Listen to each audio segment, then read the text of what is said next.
This is the New York Rangers, and they are in the middle of a complete freefall. With fans booing them off the ice and rumors swirling around daily, the fact that things have gotten so bad so quickly is a major concern. Coming into the season, it was fair to say that the Rangers were considered Stanley Cup contenders, making it all the way to the conference finals last season only to be eliminated by the eventual Cup champs themselves, indicated that the Rangers would be knocking on the door yet again. But things have gone completely off the rails, with management sending a memo saying that the team is open for business and following it up by trading their captain. The Rangers have fallen out of a playoff spot, and right now they look flat out broken. Something has gone rotten in the Big Apple, and it goes beyond just what we're seeing on the ice. Let's rewind this sucker all the way back to just 8 short months ago.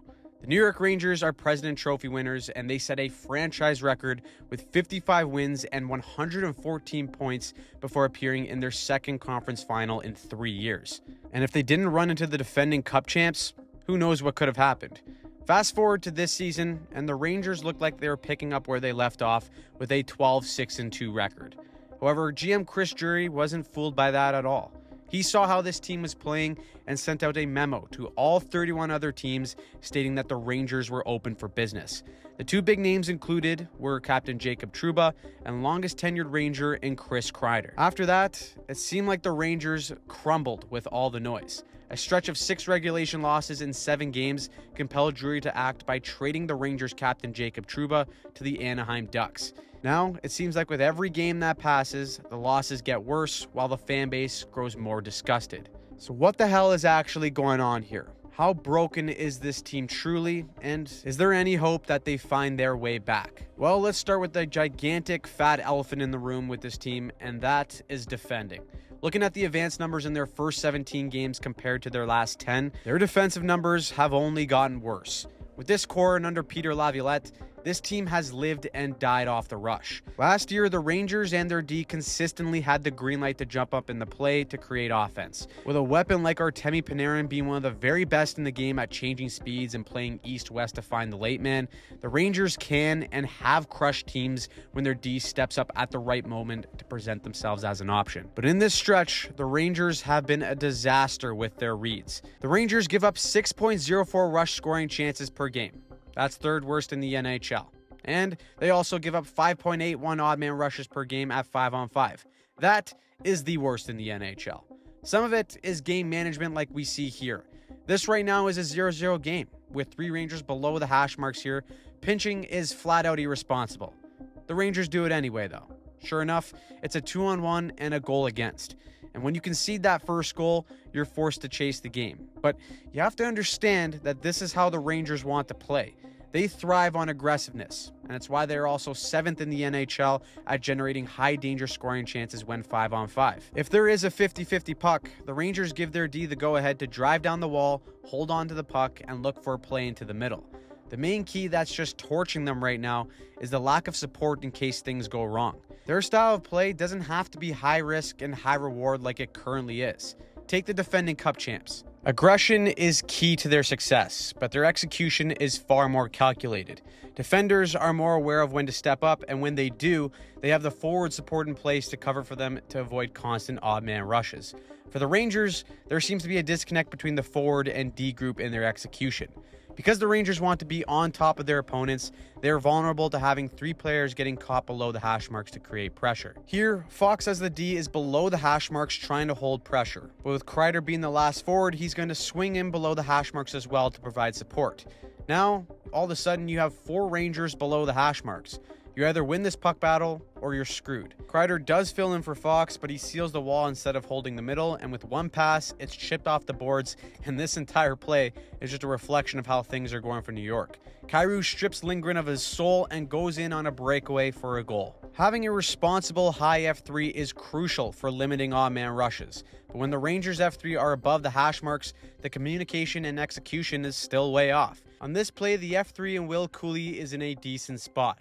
As the puck is carried out, he retreats to the middle to prevent a change of sides. Okay, that's fine, but then here comes the switch. Florida gains the line, and both defenders are pointing to a guy for Cooley to take. The left defender in Jones wants him to take the trailer so that he can take the man driving the net and the right D can step up on the puck carrier. Meanwhile, Schneider, who is the right D, is pointing to the puck carrier so that Cooley can apply pressure while he takes the driving forward. What happens? Well, two defenders take the driving forward and no one picks up the puck carrier as he steps right in to wire one home. It's these tiny details in communication that are crucial for defending. With the Rangers' style of play, it has almost become a vicious cycle. Because they concede early goals and are playing from behind, they're forced to get more aggressive to create offense. And when you swing and miss, it can turn into a track meet. However, when the Rangers are able to execute on those details, good things happen like this goal here versus St. Louis. They're still down by 2 in this game, and with a 50-50 puck, the D gets aggressive and the high of 3 in Cooley again stays patient and sprints towards this ice to cover up. The Rangers have layers, they keep it in, and sure enough, he and New York get rewarded with a goal. That right there is what calculated aggression looks like. However, the issues for New York go far beyond just defending the rush. The $92 million man in Igor Shesterkin simply can't bail them out each and every game. He saved 8.45 goals above expected in 13 starts through November 19th. Over the past 10 games, Shesterkin and Quick have stopped 81.2% of slot shots on net. That's good for 23rd in the league. But that's down from 87.5% over New York's first 17 games, which was second in the league at that time. Again, that seems to be partly because of an adjustment that they've made to their defensive system. We've talked about on this channel of the movement of teams playing a hybrid system because 4 out of the last 5 cup champs have played this system to win. It's a zone coverage down low, and when the puck goes near the top of the zone, you attach to a man-on-man. Last year, the Rangers just played a straight man-on-man coverage all throughout the zone. And although they didn't reach their ultimate goal of winning the cup, it's still aligned with their aggressive style of play on both sides of the puck. Now, it looks like the Rangers and their staff saw this trend and decided to hop on the hybrid system. It's also worth noting that in the last 15 years, not a single team has won the cup using a man-on-man coverage, which is really just another reason why they made the switch. With the Rangers now moving into a zone coverage or box +1 when the puck is low, they are struggling to defend. Here the Rangers are in decent position, everyone has a quadrant, but Zibanejad loses body positioning down low and Lindgren is just too slow at picking up his man. Almost the exact same play happens against Carolina.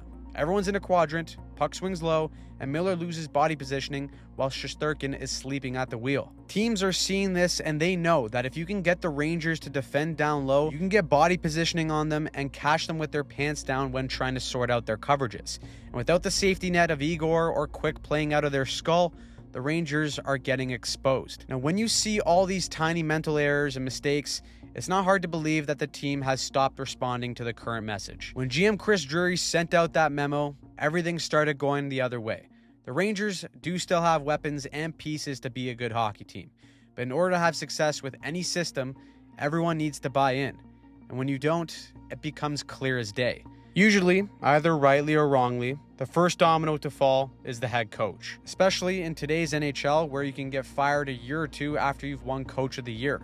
The fall from contender to fraud for the New York Rangers has been swift, and right now they look like a shell of their former self.